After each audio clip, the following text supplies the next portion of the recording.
মেঘনা ও সাগর দুজনের সংসার, তাদের কোনো সন্তান নেই। সাগর নৌকা চালিয়ে তাদের দিন কাটায়।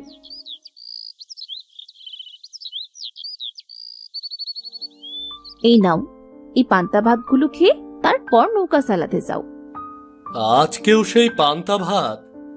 কি আর করবো বলো, আমাদের যে রোজগার, সেই রোজগারে যা হয় তাই তো খাওয়া লাগবে। আমাদের অবস্থা নুন আনতে পান্তা ফুরায়, তাহলে আমাদের মাছ মাংস খাওয়ার চিন্তা করবে কি হবে বলো? কবে যে একটু বেশি টাকা রোজগার করতে পারবো, একটু ভালো মন্দ খেতে পারবো, তোমার কোনো ইচ্ছাই তো পূরণ করতে পারি না। বিধাতা কবে যে মুখ তুলে চাইবেন আমার দিকে। কি আর করবে তুমি বলো, চেষ্টা তো আর কম করো না। দেখো, একদিন ঠিক সুদিন আসবে, এইসব ভেবে আর কষ্ট পেও না। তাও আমারও তো ইচ্ছে হয় তোমাকে ভালো মন্দ খাওয়াতে, পরাতে। আল্লাহ যখন তোমায় তৌফিক দিবে, তখন আমাদেরও সব হবে। আচ্ছা যাও, এখন নদীতে নৌকা নিয়ে যাও, অনেক তো বেলা হলো। আচ্ছা, তুমি তাহলে সাবধানে থেকো, আমি যাই।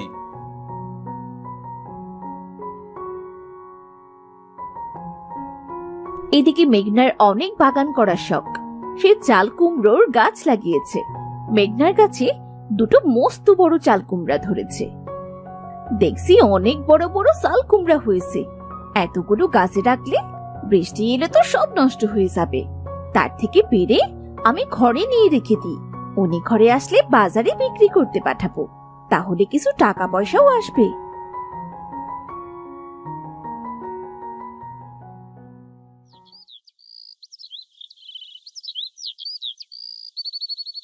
তারপর সাগর বাড়িতে আসে।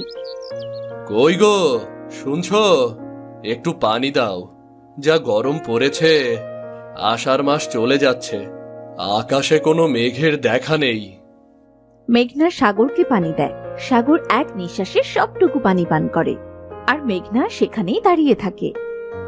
কি হয়েছে বউ, কিছু বলবে? হ্যাঁ, আসলে আমার চাল কুমড়ো গাছে বড় বড় দুটো চাল কুমড়ো হয়েছে। চাল কুমড়ো দুটো বাজারে বিক্রি করে দিয়ে আসো তো, তাহলে কটা বাড়তি পয়সা আসবে। বৃষ্টির দিনে মাছের মাথা দিয়ে চাল কুমড়ো খেতে যে কি মজা, আর আমাকে তুমি বিক্রি করতে পাঠাচ্ছ? আমরা আবার মাছ পাবো কোথায়? সে মাছের মাথা দিয়ে চাল কুমড়ো রান্না করব, তার সে বিক্রি করে দেওয়াই তো ভালো। হ্যাঁ, তাও তো ঠিক কথা। আমার খুব ইচ্ছা করছে জানো, মাছের মাথা আর চাল কুমড়োর তরকারি, সাথে গরম ভাত খেতে। হ্যাঁ, আমি তো জানি মাছের ঝোল ভাত তোমার খুব প্রিয়, কিন্তু কি করব বলো তো, আমাদের কি মাছ কেনার মতন টাকা আছে নাকি? আমাদের অভাবের সংসারে আবার প্রিয় অপ্রিয়, দুবেলা নুন ভাত পাই, এটাই অনেক। আচ্ছা থাকো, আমি তাহলে বাজারে যাই, কুমড়াটা বিক্রি করে আসি, তাহলে তো অন্তত কটা টাকা পাওয়া যাবে।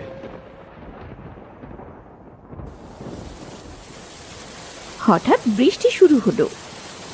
এই বৃষ্টির মধ্যেই বাজারে যাবে? আচ্ছা, একটা চাল কুমড়ো তুমি বিক্রি করে মাছ কিনে আনো, আর আরেকটা চাল কুমড়ো দিয়ে মাছ দিয়ে রান্না করবো না হয়।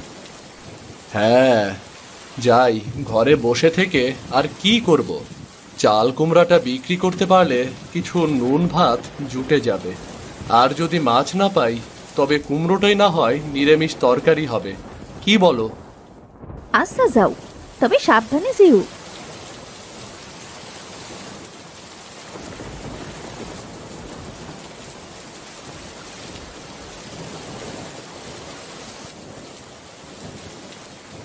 তারপর সে বাজারে গিয়ে কুমড়োটা বেশ ভালো দামে বিক্রি করে। এরপর সে তার জেলে বন্ধুর কাছে গিয়ে সেই টাকা দিয়ে একটা মাছ কিনে আনে। বন্ধু, আজকে বাজারে মাছের দাম কেমন? বন্ধু, আজকে বাজারে বিক্রি খুবই কম। বৃষ্টির জন্য বাজারে মানুষজন তেমন একটা নেই। তুমি একটা মাছ নিতে পারো, তবে বেশি দাম নেব না তোমার কাছে। বন্ধু, আমার কাছে বেশি টাকাও নেই, তুমি এই টাকার মধ্যে আমাকে একটা ভালো দেখে মাছ দাও দেখিনি। আচ্ছা বন্ধু, এই নাও। আমার বন্ধু যখন খেতে চেয়েছে, তাহলে এই বড় মাছটাই নাও। তোমার কাছে যা টাকা আছে তাই দাও। তোমাকে অনেক অনেক ধন্যবাদ বন্ধু। এই বৃষ্টির মধ্যে অনেক মাছ খেতে ইচ্ছে করছিল, কিন্তু গরিব মানুষের কি আর শখ আছে? তুমি আমাকে অনেক উপকার করলে। হ্যাঁ বন্ধু, বাড়ি গিয়ে মজা করে মাছ ভাত খাও কেমন? তারপর মস্ত একটা মাছ কিনে সাগর মাছি। জেলে বন্ধুর কারণে আজকে মাছটা ভালোই সস্তা পেলাম। আর পাবোই না কেন? একেই তো বৃষ্টির দিন, বাজারে খদ্দের নেই। এখন বাড়িতে গিয়ে বউকে বলবো এটাকে কুমড়ো দিয়ে রান্না করতে। আহ, জমিয়ে খাবো আজ। সাগর মাছ নিয়ে বাড়ি যাওয়ার সময় এক বুড়ির সাথে দেখা হয়। বাবা কেমন আছিস? বাড়িতে মাছ কিনে নিয়ে যাচ্ছিস বলছি। হ্যাঁ বুড়িমা, ভালো আছি। তুমি কেমন আছো? হ্যাঁ বললাম, বৃষ্টির মধ্যে চাল কুমড়ো দিয়ে মাছ খেতে ইচ্ছে করছিল, তাই একটা চাল কুমড়ো বিক্রি করে মাছ কিনে নিয়ে যাচ্ছি গো। আমারও বৃষ্টির মধ্যে মাছ খেতে বড্ড ইচ্ছে করছিল। বৃষ্টির মধ্যে মাছের দোকানে গিয়েছিলাম, কিন্তু কোনো টাকা নেই বলে কিনতে পারিনি। বুড়িমা, তোমার কেউ নেই? তুমি কি একাই থাকো? হ্যাঁ রে, আমার দিনকুলে কোনো আত্মীয় স্বজন কেউ নেই। এখন বুড়ো হয়ে গেছি তো, নুন ভাত আর এই শাক সেদ্ধ মুখে রোচে না। একটু ভালো মন্দ খেতে ইচ্ছে করে, কিন্তু বিধবা এই বুড়ির খোঁজ কে রাখবে বলো তো বাবা? হ্যাঁ বুড়িমা, আমাদেরও একই দশা। একটু মাছ ভাত খেতে ইচ্ছে করে, কিন্তু টাকার অভাবে নুন ভাত খেতে হয়। কতদিন পরে যে মাছ কিনেছি তার কোনো হিসাব নেই। হ্যাঁ রে বাবা, আমিও যে কতদিন ভাত মাছ খাইনি। শাক সেদ্ধ আর নুন ভাত খেয়ে আমার যে আর ভালো লাগে না। বুড়ো বয়সে একটু ভালো মন্দ খাবো, কিন্তু আমার কপাল যে এত ভালো না। আচ্ছা বুড়িমা, তুমি এক কাজ করো, আমার সাথে চলো আমাদের বাড়িতে, কেমন? তুই আমায় চিনিস না, জানিস না, তোর বউ কি না কি মনে করবে। না রে বাবা, তোরাই বরং মন ভরে খা। না বুড়িমা, আমার বউ তেমন মানুষ নয়। আমার বউ তোমাকে দেখলে নিশ্চয়ই অনেক খুশি হবে। তুমি চলো বুড়িমা, তোমারও কিন্তু অনেক ভালো লাগবে, বুঝলে? তুই যখন এত করে বলছিস, তো চল বাবা, তোদের বাড়ি থেকে ঘুরে আসি।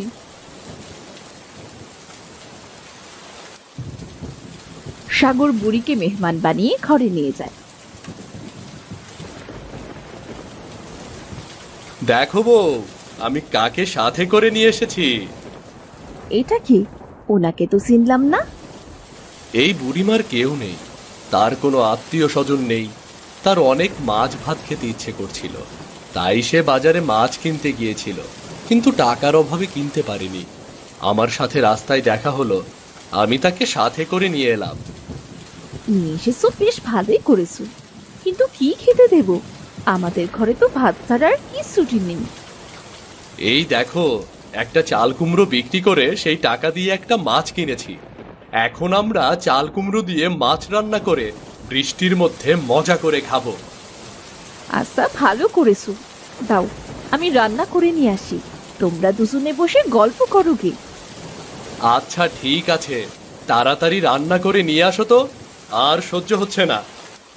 চল রে মা, আমিও তোকে সাহায্য করছি। তারপর মেঘনা যায় রান্না করতে। সে জমিয়ে মাছের মাথা দিয়ে চাল কুমড়ো রান্না করে আর মাছের ঝোল করে। মাছটি কি ভালো এনেছো! আহ, আর আমার কাছে চাল কুমড়ো! এই তরকারিটা প্রায় হয়েই এলো। আপনি হাত মুখ ধুয়ে আসুন বুড়িমা, আমি আপনাকে এক্ষুনি খেতে দিচ্ছি। এই তরকারিটা নামিও না বউ, অল্প আছে ঢাকনা দিয়ে রেখে দাও। খাবার দেবার সময় হাঁড়িটা সামনে থেকে ঢাকনাটা তুলবে, দেখবে মাছের ঝোল দিয়ে ভাত খেতে কি ভালো লাগে। বাহ বুড়িমা, আপনি তো বেশ ভালো কথা বললেন। আপনি নিশ্চয়ই ভালো রান্না করতে পারেন।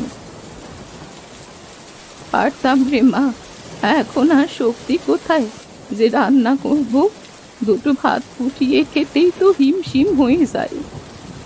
আপনি কি চিরকাল একাই ছিলেন নাকি বুড়িমা, নাকি এখন একা হয়ে গেছেন? আগে আমার ভরা সংসার ছিল রে মা, মাছের ঝোল আর ভাত ছাড়া কারো পাত পড়তো না।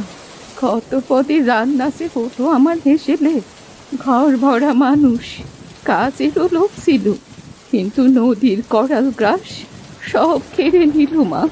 সকলে ছুটে গেল কষ্ট করতে, কেবল বিধাতা আমায় ফেলে রাখলো। দুঃখ করবেন না মা, যা হয় তা কেবলই কোনো না কোনো মঙ্গলের জন্যই হয়। তরকারিটা নামিয়ে রাখো বউ, তলা ধরে যাবেছে। কি গো, খেতে দাও, মাছের ঝোলের গন্ধে যে আর টিকতে পারছি না। পেটে ছুঁচোগুলো বৈঠক শুরু করে দিয়েছে গো। রান্না হয়ে গেছে, এই দেখো খাবার বেড়েছে, খেতে এসো।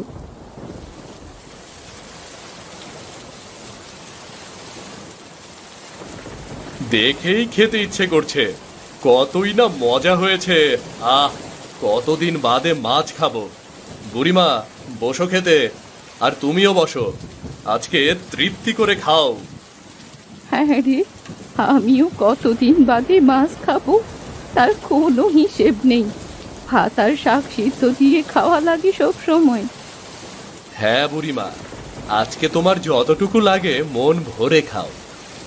আচ্ছা নাও, এখন তোমরা তাড়াতাড়ি খেয়ে নাও দেখি, গরম গরম খেয়ে নাও, বৃষ্টির মধ্যে বেশি মজা লাগবে। তারপর বৃষ্টির মধ্যে তারা মজা করে মাছের মাথা দিয়ে চাল কুমড়ো আর মাছের ঝোল খেত।